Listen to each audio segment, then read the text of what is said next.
Okay. I would love to hear if everybody that's been involved with sales and marketing message creation for their clients. Two things. Number one, how did you pivot like a month ago when all the lockdown stuff started to happen?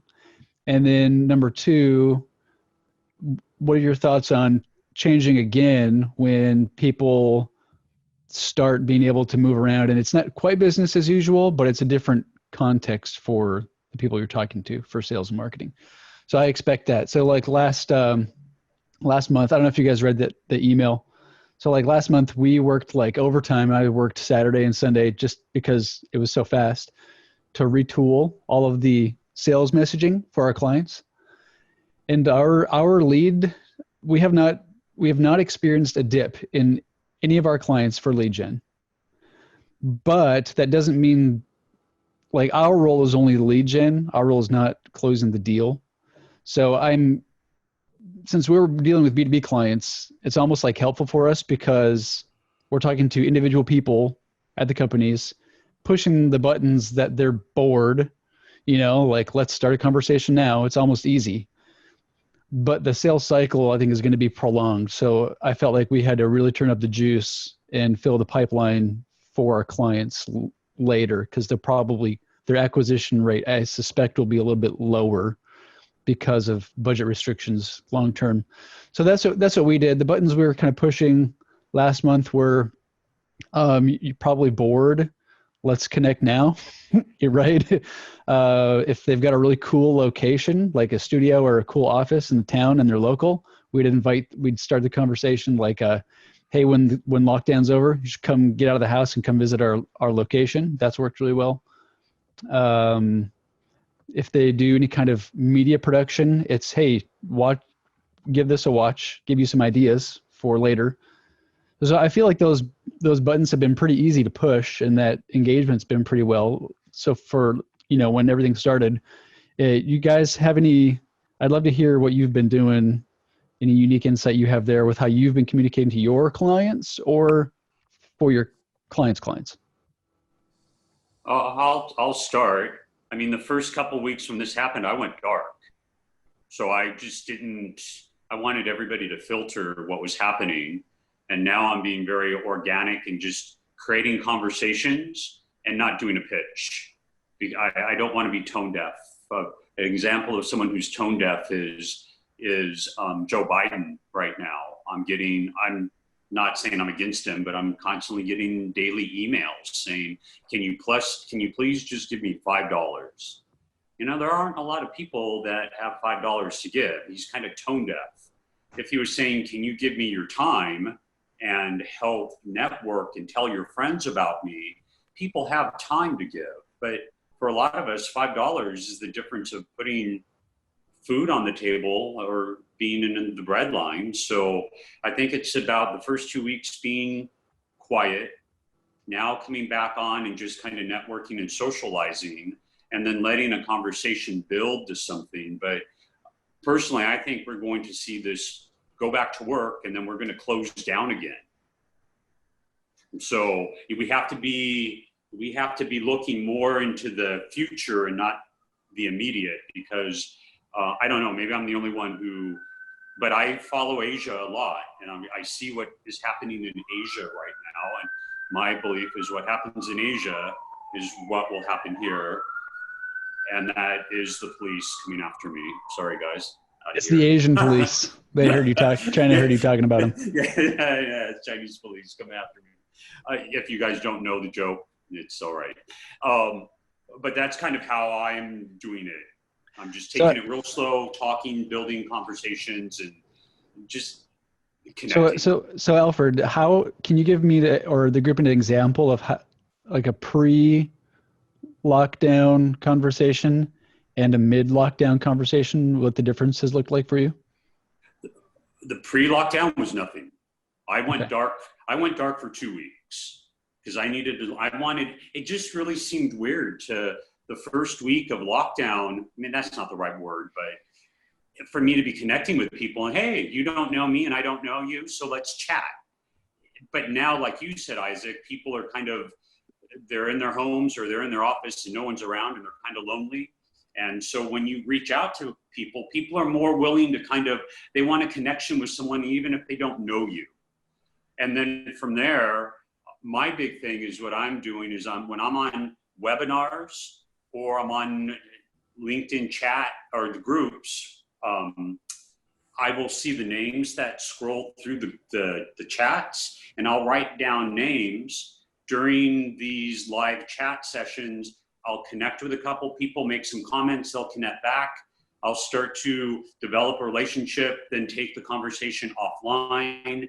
And then these people and I are talking about similar topics. And then they're telling me, oh, there's another webinar that I think you'd be great at. Oh, there's somebody I know that may be able to help you. And so I'm not pitching me, but I am pitching other people to build that know, like, and trust. Because when someone knows, likes, and trusts you, then they will come back to you as a resource because you helped them in an indirect way and not just selling your product and service. Mm-hmm. Because selling your product and service right now, when nobody has money or they don't know the future, they don't want to connect with you. But if somebody who knows somebody, and you can refer them and say, hey, this person may be able to help you out, let's talk, or they can talk with you, and I connect people, no different than me connecting you with Mary, or me saying, hey, Mary and Scott, you guys should connect because I know you guys have something in common. So that's how I'm doing it, and it's been really successful. Alfred, you hit on something I want to point out. This is the time to circle the wagons and deal with relationship equals one, Mm-hmm. friends equals current city on Facebook. This is my book on just this topic here. And it's LinkedIn, Facebook, and email that it focuses on. I'm going to the editor next week on it. So it covered just what you had really hit my heart, quite frankly, is this is the time to focus attention on people we already have that we've ignored because we have to find somebody new. As long as you have to have the right, you have to address the right problem the right way. Yeah. And the pain point, because when you're doing B2B sales, right, you're not talking to the company or the board, you're talking to a person. And that person has unique context with unique pain points that you have to address. And yeah.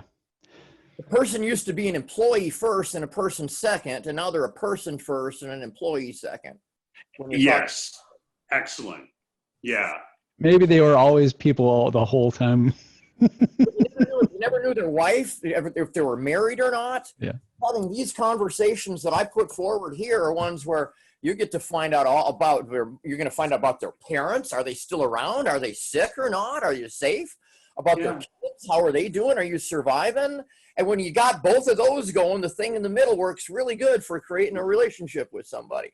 Well, that's what I was talking with Mary about this yesterday. And if you refer to somebody as a client is transactional based selling. But if you look at someone as a partner or as a team person and you convey that to the person you're talking to, I see you as a partner or as a team, then it brings it to a humanized level. And it's not just a transaction.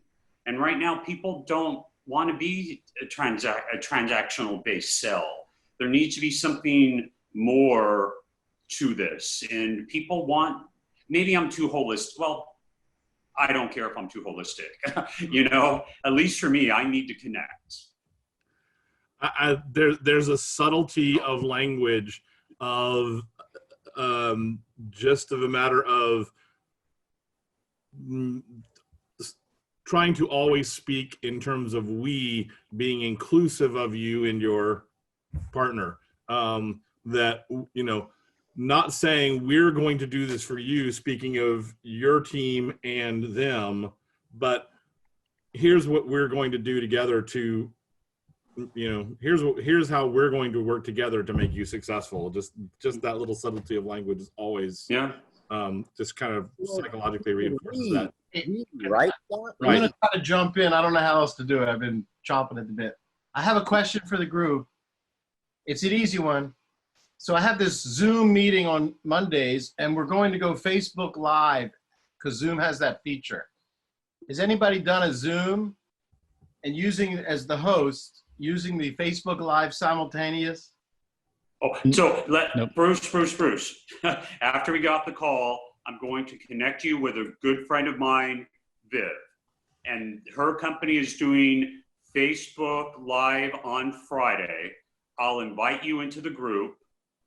And it's and you can talk to her and you can find out how they're doing it. So Viv is my goddess. She's the muse. If you ever read some of my LinkedIn writings, I refer to her in an indirect way. But what's her cell, Alfred? You can either do it out loud or. No, what I'll do is I'll send you the information. You can find her right here on LinkedIn. She's a LinkedIn expert. The company she works for is sales, B2B sales. I'll give it to you. So she's great. Great. I like that as well, Alfred. I'm about to jump into this Facebook Live, and I cover in my book too. So I cover. Okay, great. I'll hook you guys up with her information, and you can. Do you have her cell or her email?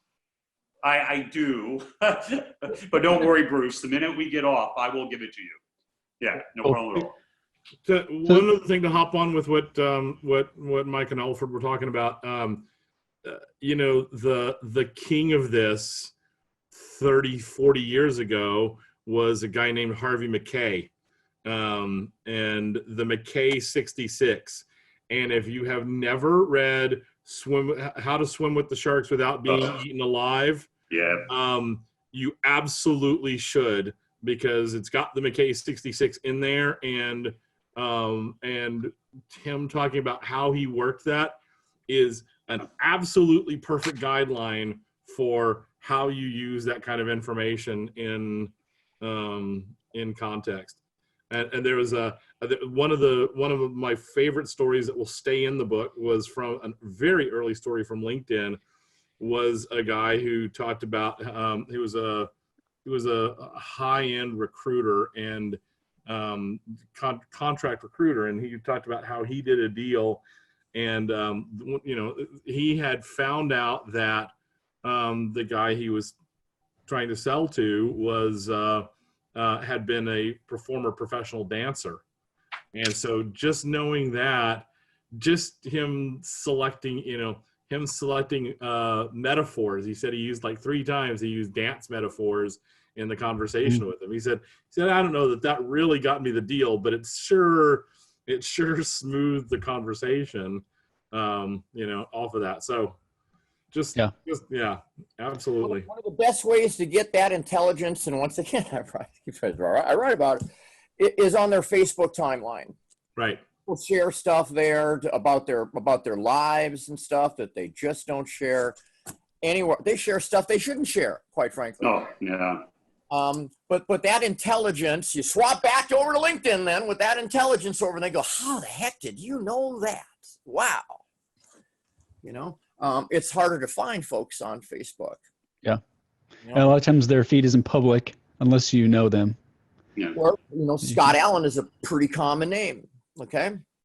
By the way, I'll just say related to that, I co-authored a patent application, didn't get accepted, but still nobody's done it, that had a whole algorithm for how to find people's other social media.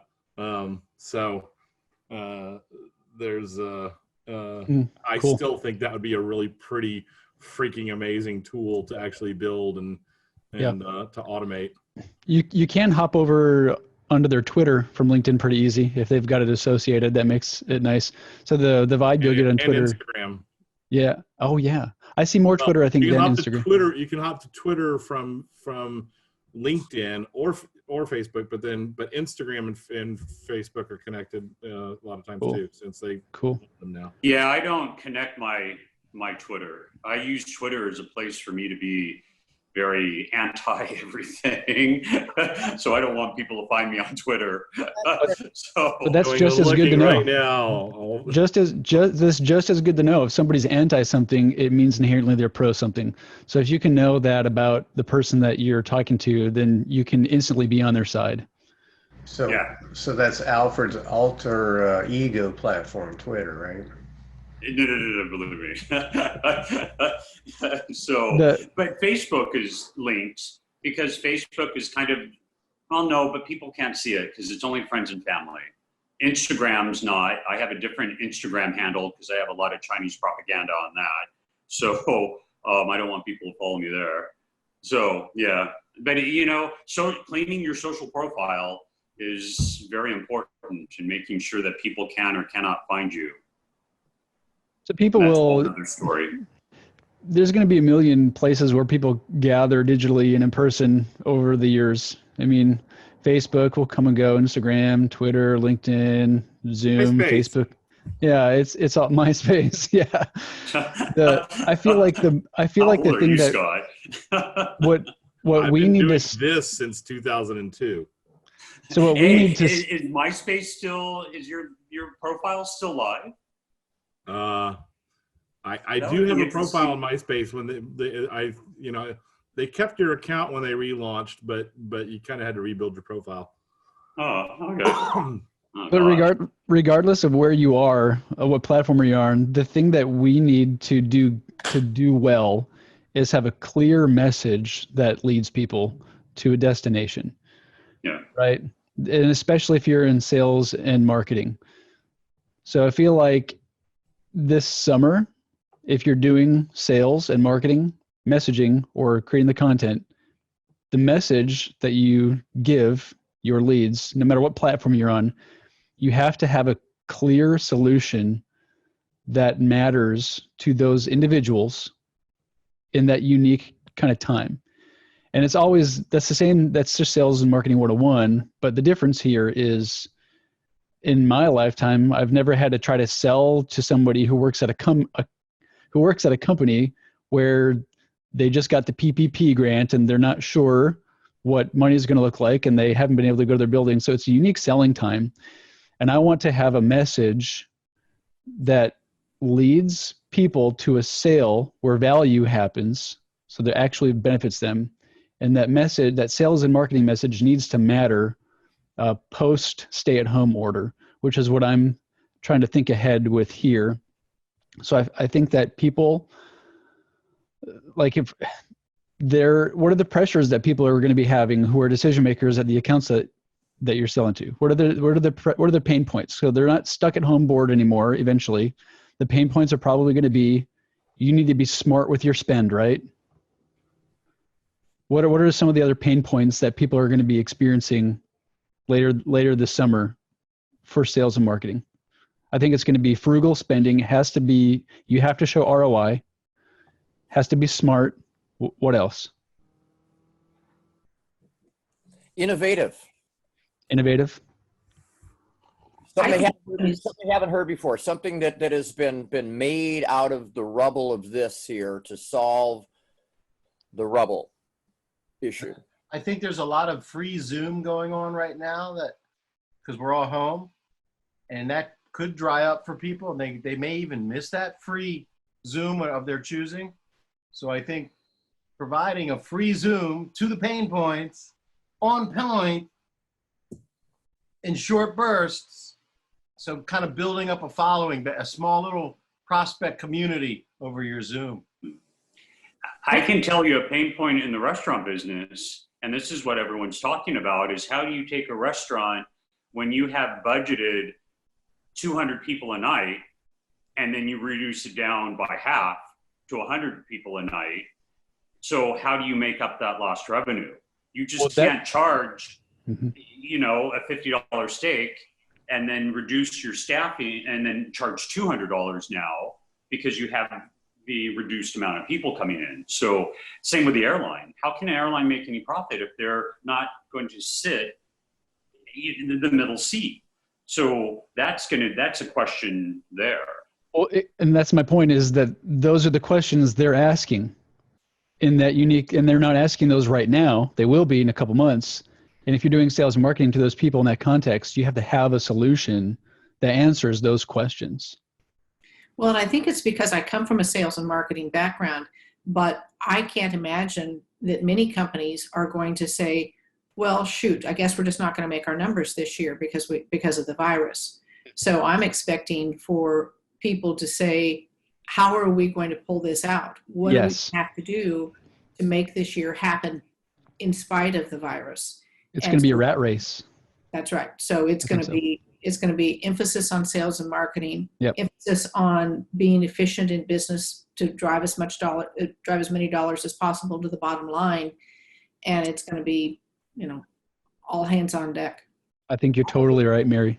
You can just open the door and assume that people are going to come, because you can serve 50 people a night. Doesn't mean 50 people a night are going to come even. I mean, that's the bigger question mark.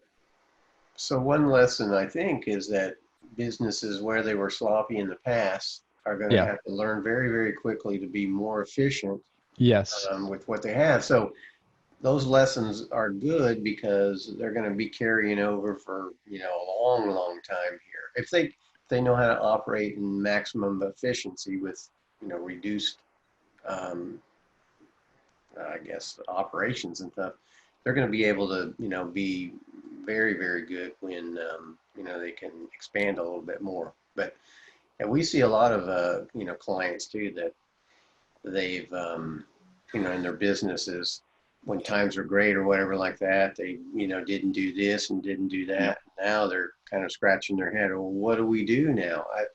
I've been emphasizing to most of my clients, look, if you have an email database, you need to be, putting the message out to all your clientele and everything else, telling them what's going on, your business is open and everything else and everything else, or you're going to, lose a vast majority of those when things open up, because people are still going to be, wondering what's going on even after they open up all of these places. So, yeah, I think that, so between what Mary and you, John, just said, what I am expecting is a rat race of sales, trying to make up for like a lost quarter, and the pressure point for the people that it's their job, they're on the line, is they're going to need to choose a service provider or a solution where they have confidence that there will be an ROI. It has to be smart. There has to be proof of ROI. I feel like that's going to be what closes the deal for service providers in the next few months. And so like our game has been, when everyone's stuck at home bored, make the connections.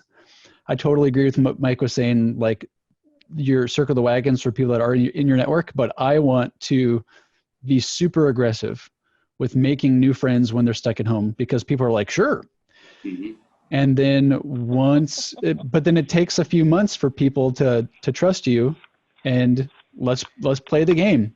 Add them to your network now, earn their trust. And then when they need to buy 3 months from now or 3 months from then, who's the person they know, like, and trust? So, but you have to have started like already. Yeah, I think you're right. The top of mind, being there for them. They're gonna think of you. Hey, you know what? I've been connected with so and so and everything else, and now to reach out and stuff like that. So people don't, and people don't listen to people that don't have an answer.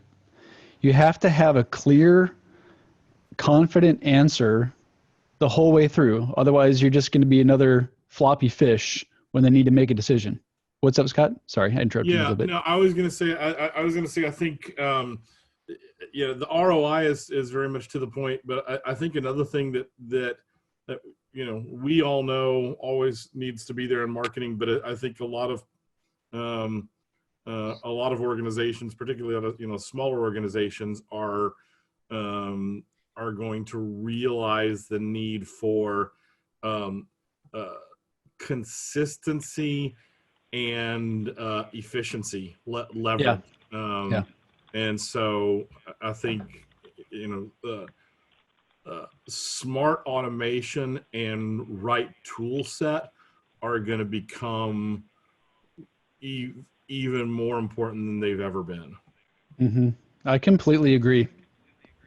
And the time to start that was last month, I think. Yeah. Definitely. Hi guys, it's Tanya. I'm late today. How are you? Good to see. Good to see you, Tanya. Where's Tanya? You might not be able to I've see her. hidden She my has her screen. camera. Oh no! Oh, she's on. So many people. I have to switch back and forth now. So there you are, Tanya. Hey, Isaac, I Yes, just yes. shared a link in there. What I wanted to bring up was Andy Crestodina wrote an article I thought was really interesting, and in it he had this graphic. And what it has is crisis is the baseline here. And people that are fear focused, the ones that are in the fetal position right now, are panicked and they're frozen and they're not doing anything. And then you have people that are prepped for the future, but they're not necessarily focused. So they're like, okay, I got to do something. And they're kind of going up and down. And then you've got those that are strategically focused and positioned. And those are the ones that are going to rebound. So Exactly. we're going to see a sort of a, what do you call the chaff and the wheat, you know, Yeah. Sure. not everyone's going to make it.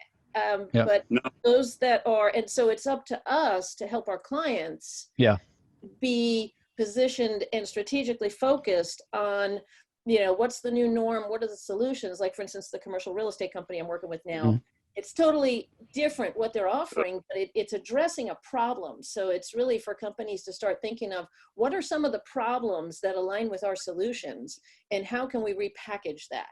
Yeah, and absolutely. offer it in a way, and some of it's going to be time sensitive, you know, if we're helping companies get back on board. But I think, you know, it's up to us as the marketers to really understand a strategically focused positioning, and those are the ones that will rebound. So anyway, I put the link in the chat there. If I you got want it. it. I did. I opened it. Thank you, Judy. Really good stuff. So that's my thing. That's such good insight, Judy. Thank you. And I find that it's exhausting. Like, really, it's a business's responsibility to figure that out. But if you are a service provider in sales and marketing, if your client hasn't figured that out, it's like, you better, or you might lose them, right? And so we're going through, and so what we did is, once all the lockdown started, is we worked through and figured out a unique selling proposition for each of our clients, retooled our messaging, and then I sent a Loom video to every one of our clients saying, this is how we've changed our message, because we feel like for your company, this is your unique selling proposition during these next few months. And that was so helpful. I feel like for client perspective, it's just nice to know that someone's taking the initiative. But for like me, it's like, oh my gosh, my brain melted out of my ears, because it's a lot of work. It is like, I feel like hungover just because I had to think so hard all day. Yeah. But anyways, it's worth the effort. Cool. I like that headline there, that what is your USP for the next few months? That's a great opening there for even, you know, an article and actually, you know, a video that you do. So. Yeah, John, thanks. But we have to figure it out for ourselves and for our clients. Otherwise, you're going to just lose some of your clients because they're going to have, their pipelines are going to dry up. And you know, a lot of people are now in that state where the panic of not having any income and not being open, and now the panic of, oh, we're opening in 2 weeks, is, you know, a lot of people couldn't think about the future because they're thinking about the here and now they're having to think about the future, and you're like, oh shit. And so, yeah, Isaac, it's helping customers think about the future while they're in the middle of a crisis is key. You know, I had even thought, Alfred, about how, like, once business begins to resume as usual, I had even thought about the stress on an employee to find solutions, like in that first week or two back where everything's different. Yeah. And if you have a solution and you can communicate that to them, that is a shortcut to earning their trust, because you help them in a totally tough and unique time. And if you had that message when they needed it, they're probably going to hear you out when they're ready to buy. Because with employees, there's a lot of distrust right now. Distrust from the ownership. They understand why they were let go or furloughed. There's distrust with the government by not getting people their stimulus money. And then there's distrust with people who are getting unemployment insurance or your unemployment benefits, and they're making more than they would than going back to their employer. So like you said, Isaac, how are you going to build that trust with that employee who doesn't trust anybody? So that's what we need to be thinking about as business owners. And what we have been doing is we have been taking care of medical. We have been every week giving our employees huge food package. They come in on Friday and we give them 2 huge bags of groceries. And we're helping them navigate through. We have our legal team that they have access to help get through what they need to get through. And even though they've been laid off, we're still there as a resource. And they like us, know us. And so when it is time to come back, they're like, yeah, this company actually took care of us. And then a benefit is they're telling their friends that this is a place that they know, like, and trust. And then their friends will come in and have dinner as a way to support us for taking care of our family, because it's all about our family. And like you said, building trust. So Alfred, I agree there. So when these employees are saying, hey, I'm getting more on unemployment, so I'm just going to stay unemployed, but they're not looking at, hey, that's only going to last through July, maybe. So what's going to happen, excuse me, what's going to happen with the employer if after that period of time, these same employees want to come back? Would you hire these people out that kind of dissed you for, not paying them more than what they're making on unemployment, or what? Oh, I don't know. That's more of a deeper philosophical question kind of thing. So, I mean, can you blame someone? Can you blame someone? No, sure. You always want to be in your best interest where you're going, for, the income that you're getting, but that's not going to last forever. It's just a temporary crutch. And so, well, in the restaurant business, I guarantee you there is no light switch.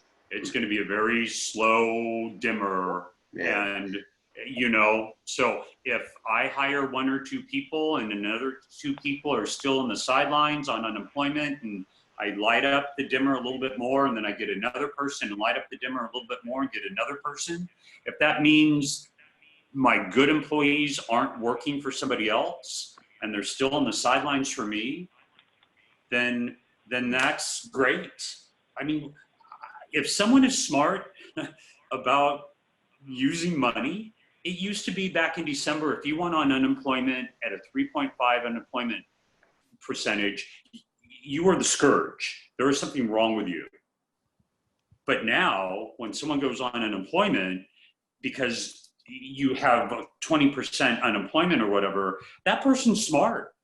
They were very quick to get the unemployment and to apply for it and figured out their how to deal financially with a pandemic or and I look at that person as a person I want to hire because they were very smart of doing what they needed to do to survive. And that's the type of person I want working for me. The person that waited until May to go on unemployment and now they're whining because they're not getting their money until September. Well, shame on you for not being proactive and making things work. So, but I look at things differently. You're saying that Hard for the shame on you people still, Alfred. I'm sure you don't say shame on you to a real person and stuff. Unless it's on Twitter. Oh, yeah. The shame on you. Yeah. But you guys, this is being recorded. Please take that off, Isaac. Do you all realize though that like what Alfred just said was the same exact problem in a different part of the company? As an employer, you're making decisions. We need to be smart. Mm-hmm. It needs to be ROI. and choose people who we know have their act together. It's the same exact context, the same pressure that employees and employers are facing. And you need to hit that in your sales and marketing too, because you just said as yourself, that's exactly what you're going through. Yeah. I have a virtual assistant in the Philippines, and I love the gal, and she was Sales Navigator before I met her. That's why I loved her. She already knew Sales Navigator. I mean, you know, I gotta love someone like that. And I've been paying her $25 a week in advance, even when I don't have any work to do at all. And now I'm going to buy her full time for $500 a month. I just needed her. She's my supply chain. I've got clients lined up to do stuff, and now I know they're going to come, and I need her. I have all kinds of other things I can find her to do until she's ready to do the one thing that I need her to do the most. And I couldn't help but think that Alfred maybe there's folks that are employees that could be doing something else now. They're still employed. I'm going to pay them still, but we've always wanted to shine the light bulbs in there, you know, or whatever it is, just because. Well, we were paying $7,000 for a PR company, $5,000 for a marketing company, and we cut that out of the budget because the restaurant's no longer open. And then we had an employee that said, "Hey, let me put together a video for our DoorDash," and he did a great job. We never knew he had video background, and so we were able to take that money that we saved, and then we were able to then keep him on, not at that huge fee, but we were able to repurpose his. Instead of being a server, now he's doing video content and some things that we could still do. We're not open, but the thing about you just put a post every week to let the customer know that you're still there. Very innovative. Reminding people. Love our call, folks. I got to run. I got a Zoom call with someone else in 3 Sorry, minutes. Mike. I talk too much. See you, Mike. I love our calls. Really, Bye, I Mike. feel like this family here, everyone. I really do. I feel like I'm part Thanks, of it. Mike. Good to see you, buddy. Good to see you, buddy. Have a good call. Bye, everyone. Cool. Well, actually, it's about 11, so Mike can just be the catalyst for wrapping it up. Any final thoughts? I feel like for everyone here that does sales and marketing, you've got to consider the unique pain points that your clients are going through. Mm-hmm. That unique context that'll be over the next few months, and you've got to find solutions that matter to those unique pain points. And I feel like what we said earlier today, I feel like it's going to be ROI focused, lean, proven track record, innovative, smart. What's up, Bruce? So I spent 35 years in sales training. Mm-hmm. And we talk about pain points for 35 years. That's as old as I am. You were talking about that since I was literally in diapers. Well, So I'm going to definitely hear what you're about to say. Once he said Harvey McKay, I said, ding. Mm-hmm. Right, Scott? Right. Write this down or go to the chat. Write this down and go to the chat. It's very simple. Bruce Coastal, because my name is Bruce and I live at the coast. How simple is that? BruceCoastal.com. Mary's already seen this site. She's a contributor to the site, right, Mary? BruceCoastal.com/sell. Now, it's everything that I've condensed in 35 years in 30 minutes. Nice. It's audio. I'm not a video dude. I'm an audio guy. I think people are driving and. Yeah, I'm going to listen to that, Bruce, today while I'm working. So thank you. Appreciate that resource. Well, you know what they say about radio, Bruce? I have a face for it. Yeah, you have a face for radio. My first rodeo, Alfred. Alfred, I need your phone number. We have to talk right after this call. Throw it in the chat. Accept my connection. I sent you a connection request. Oh. Come on, you're too slow. Fast. You can also privately message each other in the chat. So if you're like, oh my gosh, Isaac has something hanging off his face, isn't that hilarious? You could message it to just one person if you wanted to, so you know. How'd you know I sent that as a private message, Isaac? Because I'm also secretly a Chinese operative. Exactly. Well, I have one question of Alfred too. Since you follow the Asian market and Japan, I guess through government edict they can't force you not to go to work. Is that right? So how are they contending with? I mean, they're basically pretty much still open. But Oh, I can tell you about China, Beijing, Shanghai.